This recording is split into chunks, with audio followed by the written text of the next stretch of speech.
ये सेक्युलर हिंदू और ये सेक्युलर मुसलमान, ये सेक्युलर क्रिश्चियनिटी, ये सेक्युलर सिख, ये सेक्युलर बुद्ध अगर एक हो जाएंगे तो कोई जातिवादी शक्ति का झंडा उस हमारे पार्लियामेंट के कभी नहीं लहराएगा। वो हमारे हाथ में।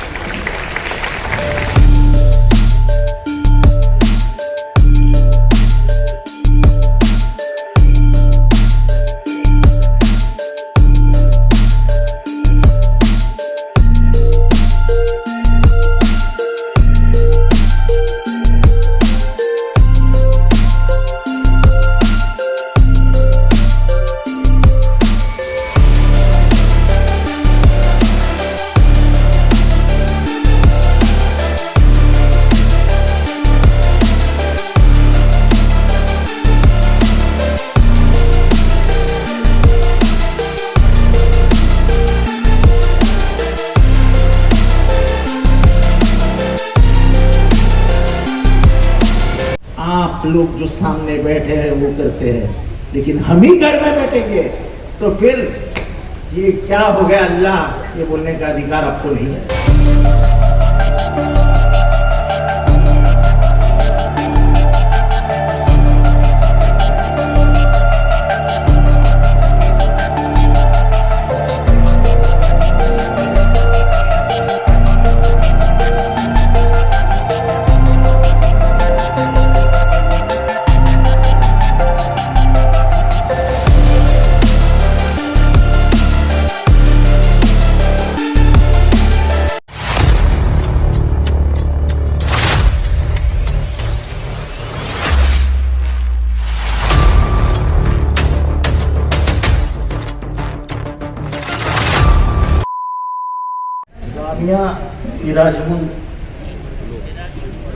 सिराजुल उलूम भिवंडी मैदान मुखिया आज गणतंत्र दिवस के ऊपर एक यहाँ पे आप सभी लोगों को जमा किया है, बुलाया है। आप भी बड़ी तादाद में यहाँ पहुँचे हैं।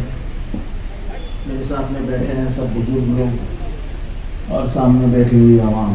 अस्सलाम वालेकुम। मुझे ये देख के बहुत अच्छा लगा कि यहाँ पे बहुत सारे बच्चे भी हैं। यहाँ पे मुझे सब बच्चे दिख रहे हैं। हालांकि आने वाले नस्ल को ये दस्तूर जो डॉक्टर बाबा साहब अम्बेडकर ने हमारे हाथ में दिया है, और ये दस्तूर ही ऐसी एक किताब है जो इस देश को एक बनाए रखी है। हमारे 350 संस्थान थे, कई राजा थे, कई सुल्तान थे, सभी को एक करके इस देश को एक कानून लगाने का हुक्म देने वाले पहले आदमी अगर कोई है तो वो डॉक्टर बाबा साहब अम्बेडकर है, जिन्होंने 26 नवंबर को 1949 को हमारा दस्तूर कॉन्स्टिट्यूएंट असेंबली को प्रोजेक्ट पेश किया, और उसके बाद 26 जनवरी 1950 को वो देश के सामने पेश किया गया, देश ने अपनाया। तभी से हम रिपब्लिक बन गए।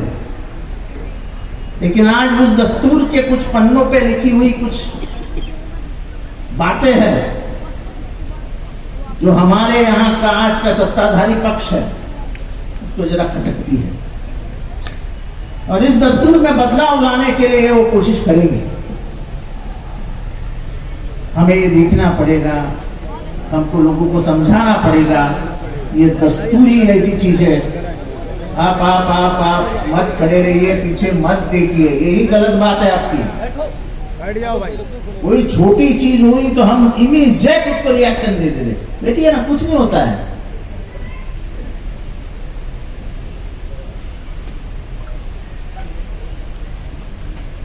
कानून के सामने सब एक है, ये कहने वाले डॉक्टर अंबेडकर थे। हिंदुओं में जो जातिवाद पसंद का पूरा कब्जा था, उसको मिटाने वाले डॉक्टर बाबा साहब अम्बेडकर थे। यहाँ के महिलाओं के अधिकार को लेके बोलने वाले डॉक्टर बाबा साहब अम्बेडकर थे। हम हर धर्म को पालने की जो व्यवस्था है उसको हाथ नहीं लगना चाहिए, ये कहने वाले भी डॉक्टर बाबा साहब अम्बेडकर है। ये यूनिफॉर्म सिविल कोड के बारे में जो बोलते हैं उनको हालांकि यह मालूम ही नहीं कि धर्म की एक पुस्तिका है, वो पुस्तिका को लेके एक किताब है, वो किताब को लेके धर्म चलाया जाता है, उसको आप बदल नहीं सकते हो, किसी हालत में बदल नहीं सकते हो। लेकिन उनको मालूम ही नहीं, वो हरदम ऐसे मसलों को उठाते रहते हैं। मैं आपसे कहूंगा कि आने वाले दिनों में यह और बढ़ने वाला है। जिस तरीके से पूरे देश में हालात है, वो हालात अपने आप में डराने वाले हैं। डर का माहौल तैयार किया जा रहा है, लेकिन हमको सबको एक होके इस डर के माहौल का मुकाबला करना पड़ेगा। इस बच्चे ने जो आखिरी शेर कहा, उसका बहुत मायने रखता है। मैं वो शेर तो बोल नहीं सकता हूं, लेकिन ये बच्चे ने अच्छी तकरीर की कि आपको एक दूसरे को भिड़ाने के लिए बहुत तैयार है, लेकिन आपके घर जलेंगे तो वो नजदीक भी नहीं खड़े रहेंगे। जब भी कहीं दंगा होता है, याद रखना मेरे भाइयों, पहले प्लास्टिक जलता है। कोई भी नेता हो, किसी भी कौम का हो, वो हिंदू हो या मुसलमान हो, वो रह लो ऊंची मंजिल पे, किसी ऊंची मंजिल पे जाके, उसके पास तो कोई पहुंचेगा भी नहीं। पहले मरेंगे सब झुग्गी झोपड़ी वाले। उनका क्या गुनाह है? वो तो बेचारा सुबह उठता है, नहाता है, खाता है, अपने बाल बच्चों के लिए जाता है, काम करता है, पैसे कमाते हैं, और अपने बच्चे पढ़े लिखे, अपने बीवी को अच्छा खाना मिले, इसके ही पीछे लगा हुआ। उसको कहाँ मरते हैं सोचने के लिए, पर हम उसके दिमाग में डाल देते हैं। जैसे कल नयानगर में हुआ, तो अच्छी बात नहीं है, महाराष्ट्र को शोभा नहीं देती है। बुरा लगता है जब वो एक आमदार उठ के बोलता है कि मुझे 5 मिनट दे दो, मैं देखता हूं क्या करने का है। ये आमदार को बोलने का अधिकार नहीं है। मेरे जैसा आमदार बोलता है कि दोनों समुदाय को एक होना चाहिए, तुम्हें दोनों समुदाय को, नेताओं को एक होकर बैठना चाहिए, और शांति और अमन कैसे निर्माण हो और कैसे अमल हो, इसके बारे में कोशिश करनी चाहिए। ये बोल के तुम जलाओ, जलने वाला घर है, ये सामने वाले जलेंगे, हम तो कोई नहीं जलेंगे। और इसीलिए तो आज का दिन में आता नहीं था। मेरे बहुत प्रोग्राम है आज थाना में, जलवा में, लेकिन सिर्फ दस्तूर बचाने की बात अगर इस मंच से हो रही है, तो मेरी ये जिम्मेदारी है कि मैं उस दस्तूर जो खतरे में है, उसके बचाने के लिए हर कदम पे उसके साथ रहूं।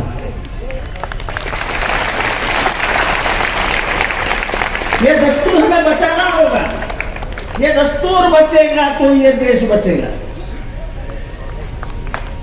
इस दस्तूर को जरा भी खतरा हुआ तो समझ लो ना, ये देश टूट जाएगा। मैं हमेशा कहता हूं अपने तकरीर में कि अनेकताओं में एकता, यह इस देश की विशेषता है। 5 कोस पे बदले पानी और 5 कोस पे बदले पानी। आप गंगा का पानी पीजिए और यहां जाके हमारे गोदावरी का पानी पीजिए।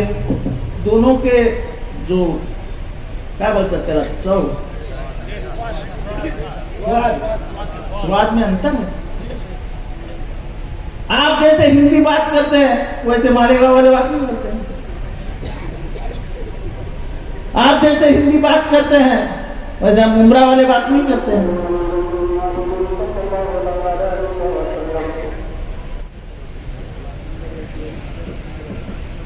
तो ये देश की जो विविधता है, जैसे आसाम है, अरुणाचल प्रदेश है, नीचे केरला है, ऊपर कश्मीर है, इस बाजू में बंगाल है, भाषा अलग है, फिर भी हम भारतीय हैं। इस मिट्टी ने हमें एक बना के रखा है, और ये मिट्टी को आजाद करने में किसी का एक का खून नहीं बहा। 1857 के संग्राम में अगर इतिहास पढ़ा जाए तो कलकत्ता से लेके दिल्ली तक ऐसा एक भी पेड़ खाली नहीं था। जिस पर उलमाओं के लाश लटकी न दिखी हो।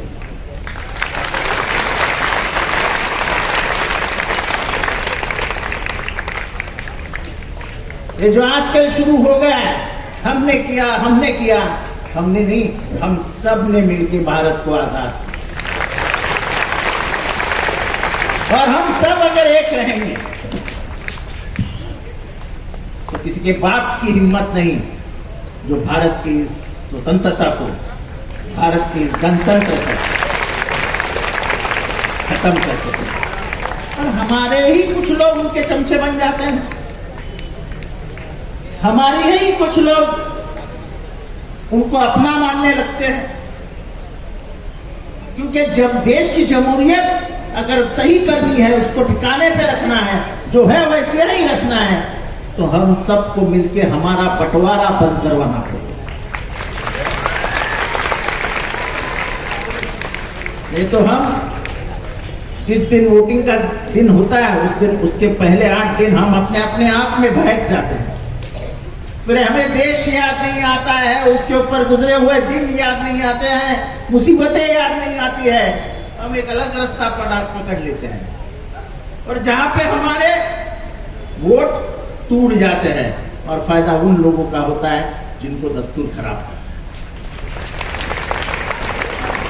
मैं बड़े आजादी से बोल रहा हूं, माफ करिए मुझे, मैं थोड़ा सियासती बोल रहा हूं, लेकिन मेरा सियासती बोलना इस देश के होने पे है। अगर दस्तूर नहीं रहेगा तो मैं ये मान के चलता हूं ये देश नहीं रहेगा। इस देश की आजादी खत्म हो जाएगी, इस देश की मजहबी आजादी खत्म हो जाएगी। मैं हिंदू आपके सामने बोल रहा हूं, मैं वो हिंदू हूं जो मानता हूं वसुधैव कुटुंबकम, यानी पूरा विश्व मेरा संसार है और सब मेरे भाई बहन हैं। हमको वो हिंदू नहीं मालूम, हमको वो हिंदू मालूम। हम हिंदू हैं, हिंदुत्ववादी नहीं। हम हर मुसलमान को अपना भाई मानते हैं, हर क्रिश्चियन को अपना भाई मानते हैं, हर सिख को हमारा भाई मानते हैं, हर बुद्ध को हमारा भाई मानते हैं। क्योंकि हम साथ में रहेंगे वही ये देश ताकतवर बना रहेगा। एक घर में भाई झगड़ने लगते हैं तो माँ बाप की आंख में आंसू लाने लगते हैं। वैसे आज जो इस देश में हो रहा है, मुझे लगता है कि हमारे भी पुरखे थे तो ऊपर अभी है, वो भी आज उनकी भी आंखों में नमी आ गई होगी कि ये मेरे देश में क्या चल रहा है। और इसलिए आपका ये जो प्रोग्राम है वो मेरे लिए बहुत ही भावना का विषय है, क्योंकि आपको तो मालूम है मैं लड़ने झगड़ने वाला आदमी हूं। मैं किसी भी मामले में चुप नहीं बैठता हूं, यही मेरी गलती है, पर क्या करें, आदत से पड़ गई है। मुझे बताओ, नया नगर का मसला हुआ, मुमरा में धर्मांतरण का मसला हुआ, रेलवे गाड़ी में गोलियां चली, 2-4 लोग बोले। मैं फक्र का साथ कहता हूं कि इस सब मामलों में बढ़ चढ़ के बात करने वाला अगर कोई था तो वो जितेंद्र आव्हाड था। जहां भी अत्याचार होगा, जहां भी अन्याय होगा, उसके लिए बात करना, उसके खिलाफ बात करना, ये अल्लाह ताला ने मुझे हुक्म दिया है और मैं बात करते रहूंगा। नतीजा कोई भी निकले, आखिर तो मौत उसने लिखी है ना, आपने थोड़ी लिखी है मेरी मौत। जो कुछ भुगतना पड़ेगा भुगते। जिन बच्चों ने अपनी जान गंवाई आजादी के लिए, जिन्होंने इस देश को आजाद करके हमारे हाथ में दिया, उन्होंने भी तो सब कुछ खोया। उनके भी माँ बाप थे, उनके भी बच्चे थे, लेकिन इस देश को आजाद करने का सपना उन्हें पागल कर दिया था और उन्होंने छाती खोल के अंग्रेजों की गोलियां अपने सीने में टाक दी। हम कह रहे तो क्या उसमें क्या बड़ी बात है। लेकिन भाई और बहनों, अभी एक वहां से आवाज आई, आप तुरंत खड़े हो गए सब लोग। क्यों क्यों? मैं पूछता हूं क्यों? हमें शांत रहना भी सीखना पड़ेगा। हर चीज की रिएक्शन देना बंद करो। मैं इन बुजुर्गों को भी कहने वाला हूं, आप भी अपने मस्जिदों से जहां भी वक्त मिले वहां पे, खास करके नौजवान बच्चों को अपना दिमाग थोड़ा शांत करने के लिए। वो तो चाहेंगे कि आप आके हमसे भिड़ जाओ ताकि मसला और खराब हो, लेकिन हमारा ये कहना है कि हमारे हाथ में वो हथियार है जो हथियार इनको सबको खत्म कर सकता है, वो जो बाबा साहब अम्बेडकर ने दिया है, वोटिंग का अधिकार। मैं बुरा मत मानना, इसी मंच से कह रहा हूं और भिवंडी में कह रहा हूं कि जिस दिन वोटिंग होता है उस दिन हम सुबह उठते ही नहीं, फजर के नमाज को भी नहीं उठते।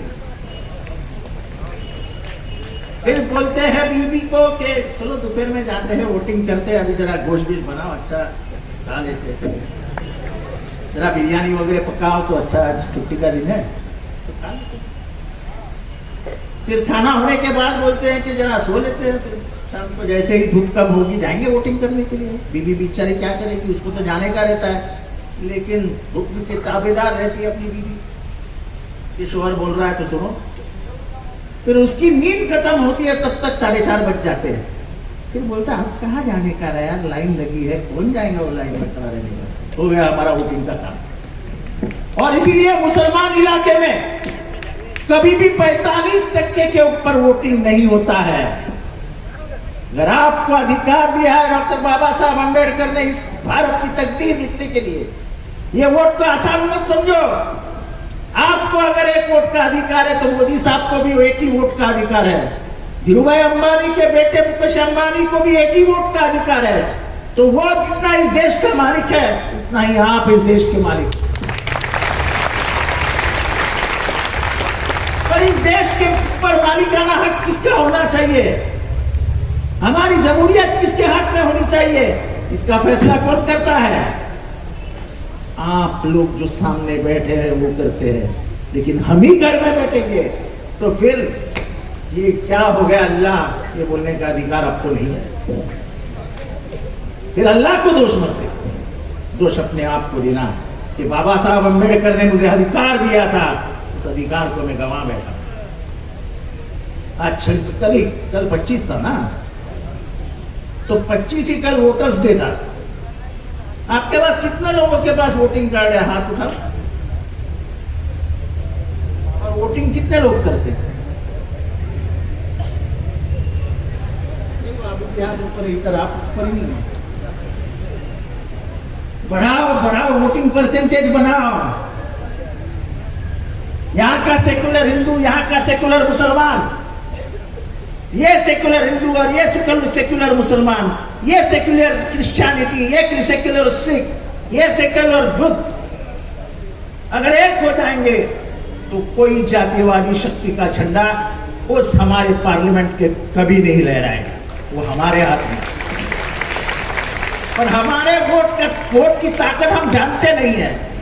आपको जाना पड़ेगा मुमरा, आपको जाना पड़ेगा भिवंडी के गली गली में, आपको जाना पड़ेगा भिंडी बाजार में, आपको जाना पड़ेगा मालेगांव में, वहां पे आप सब लोगों को जाना पड़ेगा और उनको सिखाना पड़ेगा।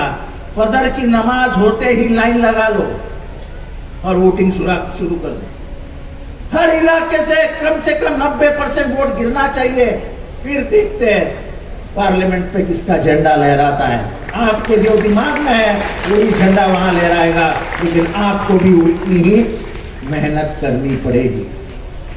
मैं इस तकरीर को यही खत्म करता हूं, क्योंकि मेरे को थाना में आगे जाके बहुत प्रोग्राम है, लेकिन मैं खुश हूं कि आज मुझे हमारा अनवर भाई ने पकड़ के लेके आए।